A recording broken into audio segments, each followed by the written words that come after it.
અમેરિકામાં રહેતા ભારતીયો અને અમેરિકા જવાની તૈયારી કરી રહેલા તમામ પ્રવાસીઓ એના માટે આજે એક અત્યંત મહત્વપૂર્ણ સમાચાર સામે આવ્યા છે.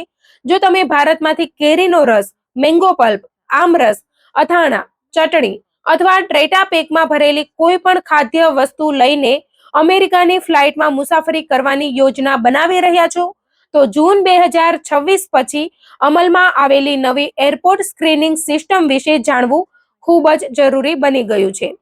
છેલ્લા કેટલાક અઠવાડિયાઓમાં અમેરિકાના મોટા એરપોર્ટ્સ પર હજારો મુસાફરોને આશ્ચર્યનો સામનો કરવો પડ્યો છે, કારણ કે જે વસ્તુઓ તેઓ વર્ષોથી સાથે લઈ જતા હતા તે હવે સિક્યોરિટી ચેકપોઇન્ટ પર જ અટકાવવામાં આવી રહી છે.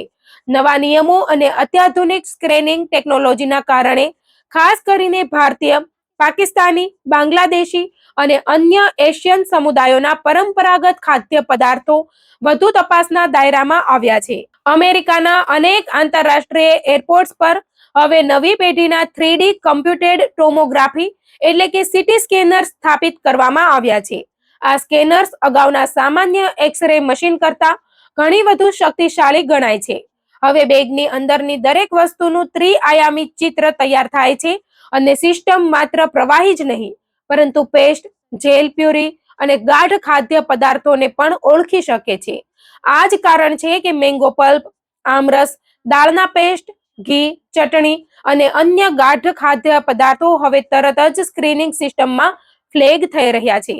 ઘણા ભારતીય મુસાફરો હજુ પણ માને છે કે જો વસ્તુ ખાદ્ય હોય તો તેને પ્રવાહી તરીકે ગણવામાં આવતી નથી, પરંતુ TSAની વ્યાખ્યા મુજબ કોઈ પણ પેસ્ટ, જેલ, ક્રીમ અથવા પ્યુરી પ્રકારની વસ્તુને પ્રવાહી કેટેગરીમાં જ ગણવામાં આવે છે. પરિણામે કેરીનો રસ હોય કે આમરસ, નિયમો એક સરખા લાગુ પડે છે. જૂન 2026 પછી એરપોર્ટ અધિકારીઓ ખાસ કરીને 311 નિયમના અમલમાં વધુ કડક બન્યા છે. આ નિયમ મુજબ મુસાફર પોતાના કેરી ઓન બેગમાં માત્ર 100 મિલીલીટર અથવા 3.4 ઓunce સુધીના કન્ટેનરમાં જ આવી વસ્તુઓ લઈ જઈ શકે છે. ઘણા લોકો ભૂલથી માને છે કે જો 1 લીટરના પેકમાં માત્ર થોડું જ પલ્પ બાકી હોય તો તેને લઈ જઈ શકાય, પરંતુ નિયમ કન્ટેનરના કદ પર આધારિત છે, અંદરની માત્રા પર નહીં. એટલે કે જો તમારું પેકેટ 100 મિલીલીટર કરતા મોટું છે તો ભલે તેમાં માત્ર 10 મિલીલીટર જ સામગ્રી બાકી હોય, તે છતાં તેને જપ્ત કરવામાં આવી શકે છે. આ બાબતને લઈને અનેક ભારતીય પરિવારોને તાજેતરમાં નુકસાન વેઠવું પડ્યું છે. ખાસ કરીને ઉનાળાની સિઝનમાં ભારતમાંથી અમેરિકા જતા મુસાફરો પોતાના પરિવાર માટે કેરીનો રસ અને આમરસ લઈ જતા હોય છે, પરંતુ એરપોર્ટ પર પહોંચ્યા પછી તેમને ખબર પડે છે કે તેમનો આખો સ્ટોક સિક્યોરિટી ચેક પોઈન્ટ પર જ જપ્ત થઈ શકે છે.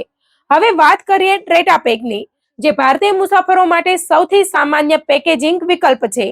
ઘણા લોકોને લાગે છે કે ફેક્ટરીમાં તૈયાર થયેલું અને સંપૂર્ણપણે સીલ કરાયેલ ટ્રેટા પેક સરળતાથી પસાર થઈ જશે, પરંતુ નવી સીટી સ્કેનિંગ સિસ્ટમ ટ્રેટા પેકની અંદર રહેલા મલ્ટીલેયર મટીરિયલ અને મેટલિક લાઇનિંગને પણ ઓળખી શકે છે. ઘણી વખત આવી રચના સિસ્ટમમાં વધારાના એલર્ટ જનરેટ કરે છે અને અધિકારીઓને વધુ તપાસ કરવાની જરૂર પડે છે. અહીં એક મહત્વપૂર્ણ તફાવત સમજવો જરૂરી છે. ફેક્ટરી સીલ્ડ પેકેજિંગ અને ઘરેથી સીલ કરેલા કન્ટેનરને અધિકારીઓ એક સરખી રીતે જોતા નથી. ફેક્ટરી સીલ્ડ ઉત્પાદનમાં ઉત્પાદકની માહિતી, બ્રાન્ડ, બેચ નંબર અને અન્ય ઓળખ ઉપલબ્ધ હોય છે, જેના કારણે અધિકારીઓને સામગ્રી સમજવામાં સરળતા રહે છે. જ્યારે ઘરેથી ભરેલા ડબ્બા, બોટલ અથવા અનલેબલ કન્ટેનર વધુ શંકા ઊભી કરી શકે છે અને સેકન્ડરી સ્ક્રીનિંગની શક્યતા વધારી શકે છે. તેમ છતાં ફેક્ટરી સીલ્ડ હોવું તમને 100 મિલીલીટર નિયમમાંથી મુક્તિ આપતું નથી. જો પેક મોટું હશે તો તે કેરી ઓન બેગમાં મંજૂર નહીં થાય. એરપોર્ટ પર અધિકારીઓ સાથે યોગ્ય રીતે વાતચીત કરવી પણ એટલી જ મહત્વપૂર્ણ છે.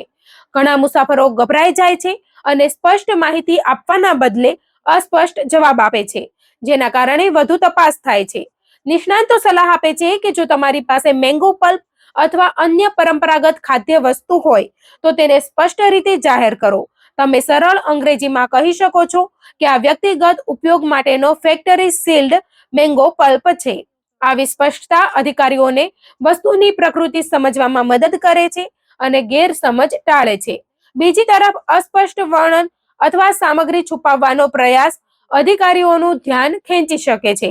કેટલીક પરિસ્થિતિઓમાં અધિકારીઓ કેમિકલ ટ્રેક ડિટેક્શન ટેસ્ટ પણ કરી શકે છે. આ એક સામાન્ય સુરક્ષા પ્રક્રિયા છે, જેમાં પેકેટની બહારથી અથવા શંકાસ્પદ પરિસ્થિતિમાં અંદરની સામગ્રીનું નમૂનાત્મક પરીક્ષણ કરવામાં આવે છે. જો સીલ તૂટેલી હોય, લીકેજ દેખાતું હોય અથવા પેકેજિંગ અસામાન્ય લાગે તો આવી તપાસની સંભાવના વધી શકે છે. હવે પ્રશ્ન એ થાય છે કે જો તમે મોટી માત્રામાં મેંગો પલ્પ લઈ જવા માંગતા હોવ તો સૌથી સુરક્ષિત રસ્તો કયો છે? જવાબ છે ચેક્ડ લગેજ. જો તમે 1 લિટર, 2 લિટર અથવા વધુ માત્રામાં મેંગો પલ્પ લઈ જવા માંગતા હોવ તો તેને ચેક ઇન બેગમાં પેક કરવું સૌથી યોગ્ય ગણાય છે. જો કે માત્ર બેગમાં મૂકી દેવું પૂરતું નથી. લાંબી આંતરરાષ્ટ્રીય ફ્લાઇટ દરમિયાન દબાણ, તાપમાનમાં ફેરફાર અને બેગેજ હેન્ડલિંગને કારણે ટ્રેટા પેકને નુકસાન થઈ શકે છે. તેથી દરેક પેકને પહેલા મજબૂત પ્લાસ્ટિક બેગમાં મૂકો અને પછી બીજી પારદર્શક લીક પ્રૂફ બેગમાં સીલ કરો. આ ડબલ બેગિંગ ટેકનિક લીકેજ થવાની સ્થિતિમાં અન્ય સામાનને સુરક્ષિત રાખે છે. ઉપરાંત બબલ રેપ, ટુવાલ અથવા કપડા દ્વારા પેકને કુશનિંગ આપવાથી નુકસાનની સંભાવના ઘટે છે. લેબલિંગ પણ એક મહત્વપૂર્ણ મુદ્દો છે, જેને ઘણા મુસાફરો અવગણે છે. જો તમારા પેકેટ પર અંગ્રેજીમાં સ્પષ્ટ રીતે mango pulp, processed fruit puree અથવા કમર્શિયલી પેકેજ્ડ ફૂડ પ્રોડક્ટ લખેલું હોય તો સ્ક્રીનિંગ અધિકારીઓને સામગ્રી ઓળખવામાં સરળતા રહે છે. યોગ્ય લેબલિંગના કારણે ઘણી વખત મેન્યુઅલ બેગ સર્ચની જરૂરિયાત ઘટી શકે છે, પરંતુ TSA પાસ કરવું જ આખી પ્રક્રિયાનો અંત નથી. અમેરિકામાં પ્રવેશ સમયે US customs and border protection એટલે કે CBP અને USDA ના નિયમો પણ એટલા જ મહત્વપૂર્ણ છે. અનેક મુસાફરો માને છે કે જો TSA એ મંજૂરી આપી હોય તો અમેરિકામાં પ્રવેશ દરમિયાન કોઈ સમસ્યા નહીં થાય, પરંતુ હકીકતમાં કૃષિ અને ખાદ્ય વસ્તુઓ માટે અલગ નિયમો લાગુ પડે છે. અમેરિકન અધિકારીઓ ખાસ ધ્યાન રાખે છે કે કોઈ પ્રતિબંધિત બીજ, તાજા ફળના ભાગો અથવા જીવાતો દેશમાં પ્રવેશી ન શકે. તેથી જો તમે મેંગો પલ્પ અથવા અન્ય ખાદ્ય વસ્તુ લઈને જઈ રહ્યા હો તો તેની જાહેરાત કરવી અત્યંત જરૂરી છે. જો તમે આવી વસ્તુઓ જાહેર કર્યા વિના દેશમાં પ્રવેશવાનો પ્રયાસ કરો અને તે તપાસ દરમિયાન મળી આવે તો જપ્તી ઉપરાંત દંડ પણ થઈ શકે છે. નિષ્ણાતો જણાવે છે કે સંપૂર્ણપણે પ્રોસેસ્ડ અને વ્યવસાયિક રીતે પેક કરાયેલ ફળ આધારિત ઉત્પાદનોને મંજૂરી મળવાની શક્યતા વધુ રહે છે, પરંતુ અંતિમ નિર્ણય હંમેશા નિરીક્ષણ અધિકારીઓનો જ હોય છે. તેથી કોઈ પણ વસ્તુ સાથે મુસાફરી કરતા પહેલા તેની સ્થિતિ અને નિયમોની તપાસ કરવી જરૂરી છે. હવે અંતમાં વાત કરીએ અંતિમ ચેકલિસ્ટની. જો તમે કેરીનો રસ અથવા મેંગો પલ્પ અમેરિકા લઈ જવા માંગતા હોવ તો યાદ રાખો કે કેરી ઓન બેગમાં માત્ર 100 મિલીલીટર સુધીના કન્ટેનર જ રાખો. મોટા ટ્રેટા પેક હંમેશા ચેક લગેજમાં મૂકો. ફેક્ટરી સીલ્ડ અને સ્પષ્ટ લેબલવાળા ઉત્પાદનોને પ્રાથમિકતા આપો. દરેક પેકને ડબલ બેગિંગ દ્વારા સુરક્ષિત બનાવો. અંગ્રેજીમાં સ્પષ્ટ ઓળખ દર્શાવો. અમેરિકામાં પહોંચ્યા પછી તમામ ખાદ્ય વસ્તુઓની ઘોષણા કરો અને ખાતરી કરો કે ઉત્પાદનમાં કોઈ પ્રતિબંધિત બીજ અથવા તાજા ફળના ભાગો સામેલ નથી. જો તમે આ તમામ પગલાંનું પાલન કરશો તો તમારી પ્રિય ભારતીય અને ગુજરાતી ખાદ્ય વસ્તુઓ સુરક્ષિત રીતે તમારા ગંતવ્ય સુધી પહોંચી શકશે અને એરપોર્ટ પર જપ્તી, વિલંબ અથવા દંડ જેવી પરિસ્થિતિઓથી બચી શકશો. જૂન 2026ની નવી સ્ક્રીનિંગ વાસ્તવિકતા દરેક મુસાફર માટે એક સ્પષ્ટ સંદેશ આપે છે. નિયમો જાણો, યોગ્ય રીતે પેક કરો અને આત્મવિશ્વાસ સાથે મુસાફરી કરો.